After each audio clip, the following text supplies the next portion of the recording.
உங்களுடைய தலைவிதி என்னவா மாறுங்கிறது அவனுக்கு தெரியும், நமக்கு தெரியாது.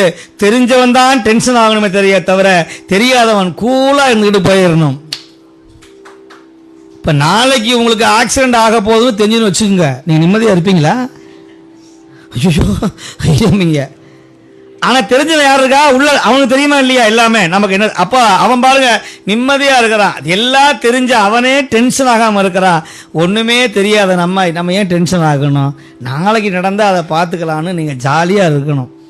அவன் நினைச்சா மாற்ற முடியாதா?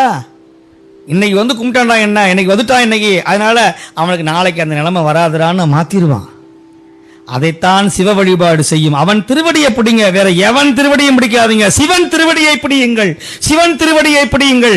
சிவனை காட்டிய குருநாதர் திருவடியை பிடிங்க. பரிகாரம் செய்யாதீங்க. அங்க போறேன் இங்க போறேன் அதை பண்றேன், இங்க பரிகாரமே கிடையாது. இங்க பரிகாரம் பதிகம்தான் பரிகாரம், திருவாசகம் தான் பரிகாரம், தேவாரம் தான் பரிகாரம், அடியார் தொண்டு தான் பரிகாரம்.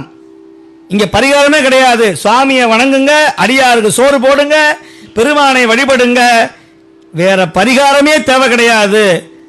உங்க ஜாதகத்தை அங்க வச்சுட்டீங்கன்னா தலையெழுத்தை அவன் மாற்றி விடுவான். இங்க யாருக்கும் குறி சொல்றது இல்ல, பரிகாரம் சொல்றது கிடையாது. திருவாசகம் தான் பாடுறோம், தேவாரம் தான் பாடுகிறோம், திருக்கோயிலுக்கு விளக்கு ஏற்றுங்கள்